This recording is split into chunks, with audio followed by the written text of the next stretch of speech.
Okay, this is your video for section 2.2, which I'm going to call higher degree polynomials. And we have a few different objectives in this unit, which as part of your notes I want you to write these down.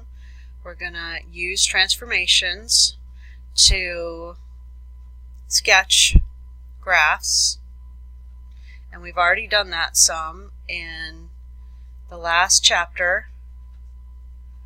So we will continue that, but it's a good thing you're already pretty good at it. We will also use the leading coefficient test.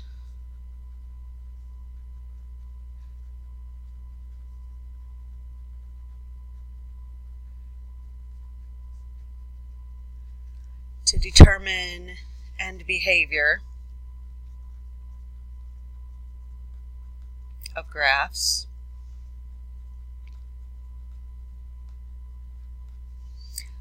Leading coefficient test, that's something we'll need to know to determine end behavior of graphs of polynomial functions. Okay, find and use zeros of polynomial functions.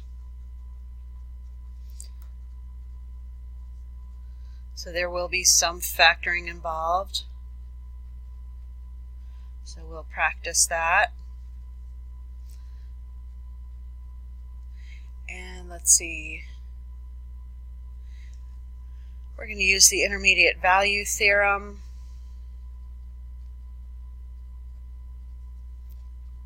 So there is a lot of stuff in this section. So let's talk for a minute. We know already how to sketch graphs of several different types of functions. Degree 1 functions, or sorry, degree 0, if f of x equals a, well, we know that's a constant, so that graph is going to look like a horizontal line. If f of x equals ax plus b, that is linear with this slope of a. And we also have looked at ax squared plus bx plus c, and we know that is a parabola. So today we're going to be looking at some of the polynomials with degrees higher than 2. And so one definition we need to understand is the idea that graphs of polynomial functions are continuous. That means it has no breaks, holes,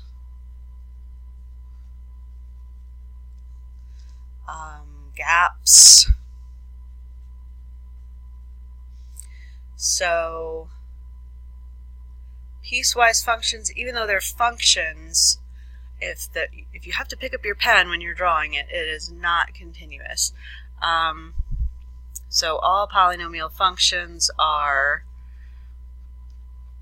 continuous.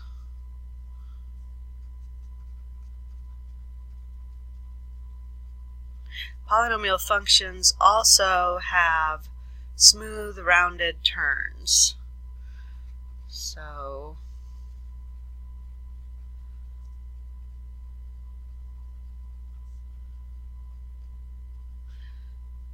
if you are looking at a couple of graphs, in this first one, say we're going like that. This is a polynomial function, but the most obvious one I can think of that is not, even though it is a function, is the absolute value function. That is not a polynomial function. Okay, so we are going to take a look at some higher degree polynomials. I want you to familiarize yourself with the notation. So a degree n polynomial uses symbolism like this. So the first coefficient, and the x is to the power of n. So if it's a 10th degree polynomial, this is a to the n, a the 10th constant or coefficient x is to the n. So then as we go down the list, we say, okay, well this one must be the n minus 1th coefficient, and we write our powers in descending order. And we go all the way to the bottom, and so the second to last one is a2 x2, and the third to last one a1 x. We don't have to write the 1. And then our last term would be our constant term. So let's look at some examples involving the cubic function. So we get a piece of graph paper, and I'm going to graph my cubic function. And this is the parent function of x cubed.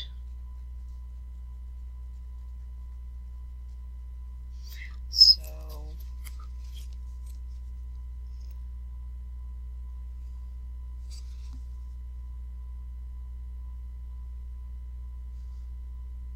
the x cubed function, I could plot a few points and be accurate. So 1 cubed is 1, 2 cubed is 8, so here's 2, 4, 6, 8.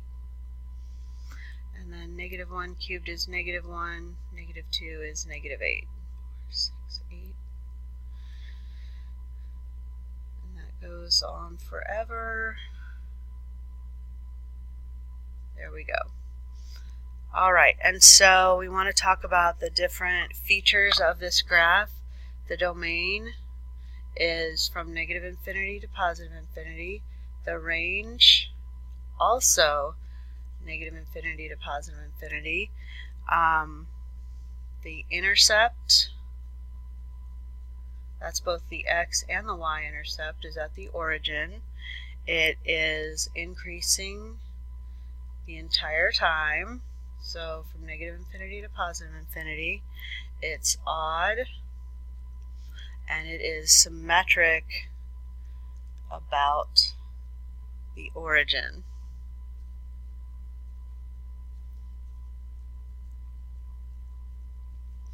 Okay, so let's look at some, and I didn't even label this. This is f of x equals x cubed.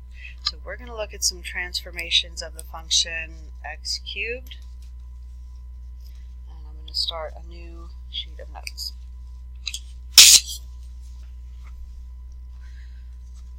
So we want to look at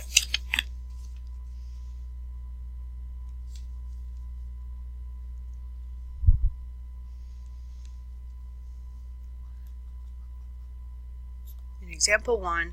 So g of x equals negative x cubed. We want to look at h of x equals x cubed plus 1. And k of x is x minus 1 cubed. So let me draw my coordinate lines.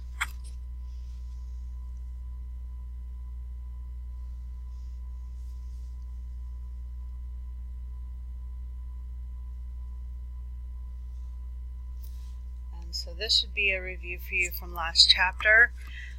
So negative x cubed is going to be a flip over the y-axis. So I'm going to do that one in purple. 2, 4, 6, 8. 2, 4, 6, 8. Okay, so this is f of x equals negative x cubed. So it's a reflection. Did I say reflection over the y-axis? This is a reflection over the x-axis, actually. Let's look at x cubed plus 1. So that is going to be a vertical shift of the original parent, which put the original parent here as a reference. So if I just need to go up 1, then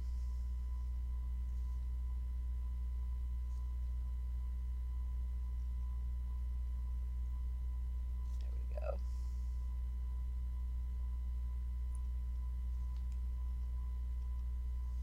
Alright, so then I shift up, and if you think about how do your domain and range change at all, they do not in either one of these. They're still negative infinity to positive infinity.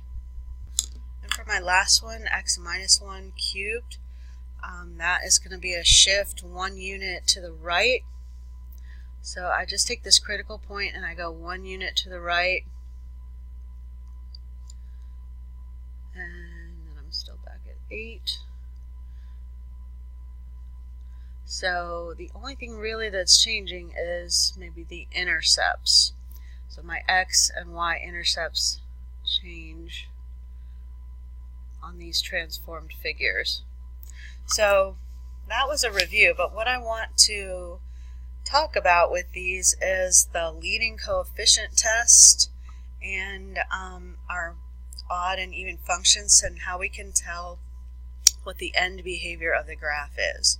So we can tell as our function moves from left to right, our graph is going to rise and fall in the following manner. And I'm going to just move this up a little bit.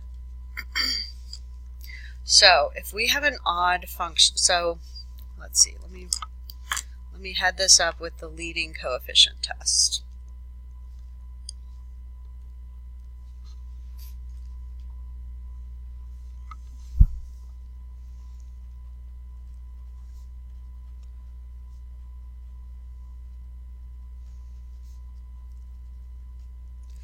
Okay, so when f of x is odd,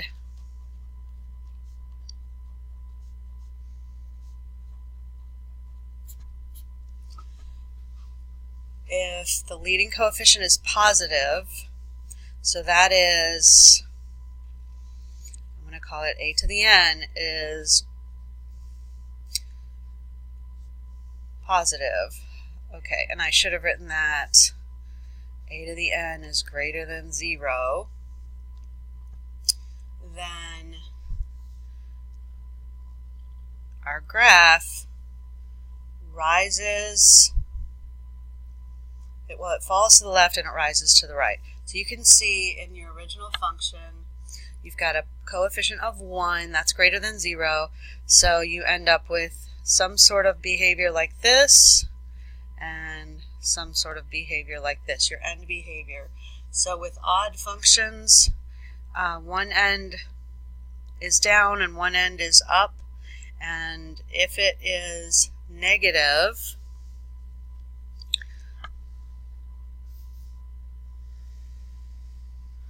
I'm going to say a to the n is negative,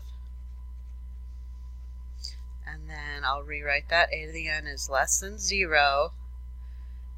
Then at your ends, and you can look at our purple function negative x cubed here, we end up with, we're rising to the left and falling to the right. So rising to the left, falling to the right.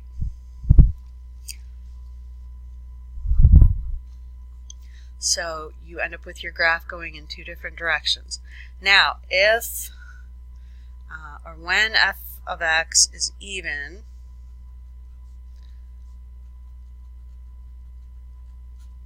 and I want you to think about just the parent function. Let's just think of our parabola. Okay, that's a classic even function. When f of x is even and a to the n, the leading coefficient, is greater than 0, so that's in our parent function, we end up with both ends of the graph opening in the same direction, and it opens up when f of x,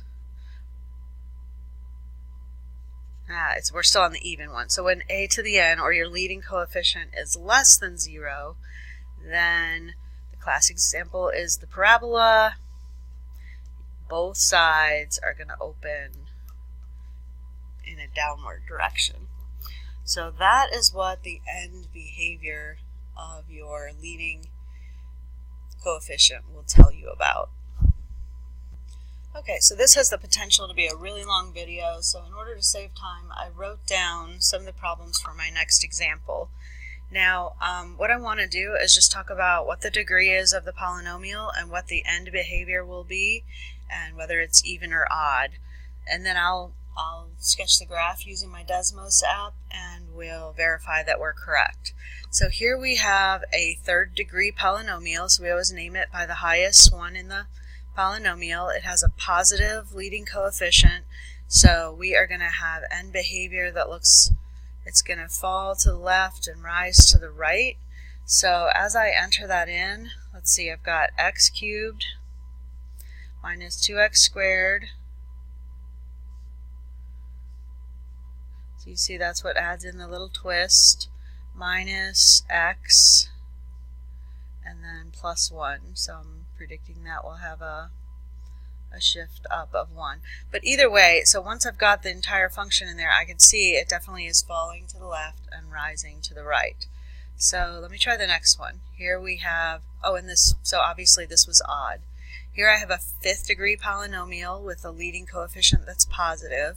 It's an odd function, so the arrows are going to go in different directions. And again, it's going to be the same as the prior problem because we had a positive leading coefficient. So let me put that in, 2x to the fifth plus 2x squared. What did I do? All right, plus 2x squared minus 5x plus 1.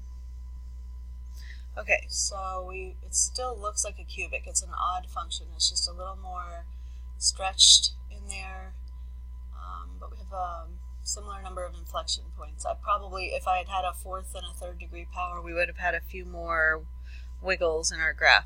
But the important part is it's an odd function. We're opening down on this side, or it's falling, and then it's rising on the other side. So let's see what happens in C. We have a fifth degree polynomial, so that's odd, but we have a negative leading coefficient. So automatically from our end behavior rules, I think it's going to open up here and fall down as we go to the right. So let me see if I can just change some coefficients here. I'm going to make that negative. I'm going to make, let's see, that was minus x squared. No, minus x squared plus 5x. And then plus 3. Okay, so we can see that we're rising here and falling here. So far our rules are working. So that's because they are mathematical theorems. They do work. So here we have an odd function with a negative leading coefficient. Therefore, it's going to follow those same rules. Here we have an even second power, positive leading coefficient. Therefore, we're going to both be up. And let's graph that one just to be sure. So that's our first even one, 2x squared plus 3x minus 4. So we can see we have a parabola that's opening up. So let's see what an x to the fourth does. Here, that's even, it's positive, so I'm expecting it to both be up. So put that in. Got x to the fourth minus 3x squared plus 2x minus 1. Okay, so there's our fourth degree polynomial.